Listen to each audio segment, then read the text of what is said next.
গীবত, অন্তরের আরেকটা নাপাকি। এটা কি নাম হলো? গীবত করা। গীবত করলে একসাথে দুইটা অপরাধ। জিনা করলে, জিনা করলে কবিরা গুনাহ হবে।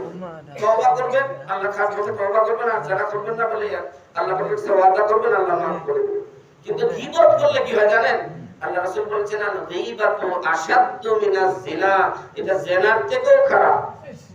কেন? কেন? এই কারণে গীবত করলে আপনি জিনাও করলেন, আর যা গীবত করলেন আপনার করা আমলগুলা, কষ্টের আমলগুলা, এগুলো আমল নামে ট্রান্সফার হয়ে গেল। বলেন নাউযুবিল্লাহ। এইজন্য এটাকে বলেছে আসাধ্য, আরো বড় শব্দ। কারণ তুমি জিনা করলে শুধু জিনার গুনাহ, আর গীবত করলে জিনার গুনাহ হইলো, আবার আমল নামা থেকে আমল। এজন্য আল্লাহ রাসূল বলেছে তোমার যদি খুবই ইচ্ছা করে গীবত করতে, তাহলে তুমি তোমার মায়ের গীবত করিও। কার গীবত করিও? মায়ের। কেন বলেছেন? আমল নামাটা কোথায় গেল?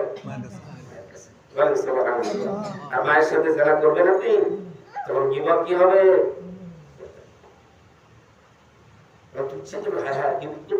মায়ের সাথে জিনা, তাহলে আপনি কি করবেন না? গীবত করবেন না।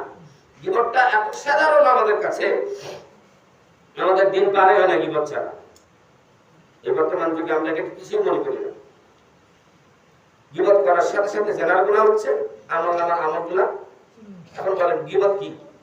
গীবত হলো ওই বিষয় যে ব্যক্তিটা আপনার কাছে উপস্থিত নাই, তার এমন কোন কথা আপনি অন্যের কাছে বলছেন যেটা সে শোনার পরে কষ্ট পাবে। সে শোনার পরে, যদিও কথাটা সত্য, যদিও কথাটা, এই জন্য স্টেপ ফরওয়ার্ড হতে হবে। যাকে যেটা বলবেন সরাসরি, যাকে যেটা বলবেন কি সরাসরি মুখের উপরে বলবেন। ওটাও বলার আবার নিয়ম আছে, আদব আছে। শরীয়ত কোন জায়গায় বাদ দেয় না। কাকে কিভাবে, একটা মানুষ ঘুমায় আছে, ওকে কিভাবে উঠাবেন, এখানেও আল্লাহ রাসূল শিক্ষা দিয়েছেন। আগে তুমি তার শরীরের পা টিপো, নাহলে হাত টিপো, নাহলে কপালে হাত দাও।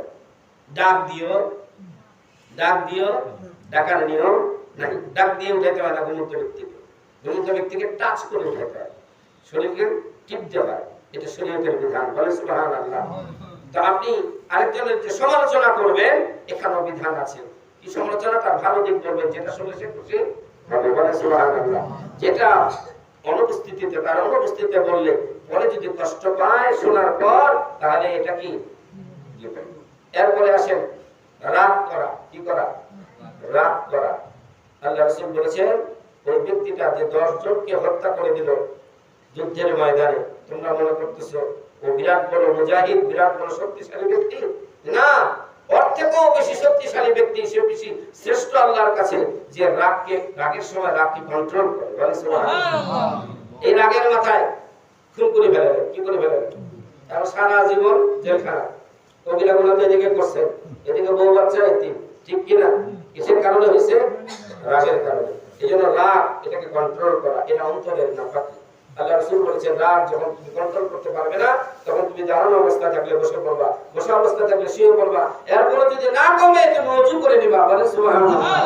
ওযু করলে রাগ কমে যাবে। বলে সুবহানাল্লাহ। এগুলি হলো অন্তরের নাপাকি। তারপরে মিথ্যা বলা। কি বলা? মিথ্যা বলা, গীবত করা, ফাহিশা কথা বলা, দুনিয়াবি কথা বলা, এগুলি হলো সব অন্তরের নাপাকি। এগুলি আমরা অন্তর পরিষ্কার করার জন্য যেহেতু আসছে এখানে আমাদের তাজকিয়া, এই জন্য এগুলি পর্যাপ্তভাবে আলোচনা হবে। তাহলে পবিত্রতা দুই রকম, একটা হলো শারীরিক, আর একটা হলো আত্মিক। একটা হলো জিসমানি, আর একটা হলো রূহানি। তারপরে আপনি মূলত পুত্র পবিত্র হবেন। বলে সুবহানাল্লাহ। তার আগে আপনার আয় রুজি, আপনার আয় রুজি।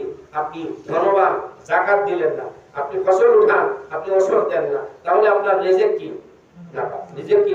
নাপাক। তাহলে এখানে আপনি পবিত্র হতে পারলেন না। এর সব মিলিয়ে আপনার বাড়িঘর সহ সব মিলিয়ে যিনি পবিত্র, আসলে তিনি পবিত্রতার নূর অর্জন করেছেন। বলে সুবহানাল্লাহ। এজন্য শরীফ পড়ি আল্লাহুম্মা সাল্লি আলা সাইয়্যিদিনা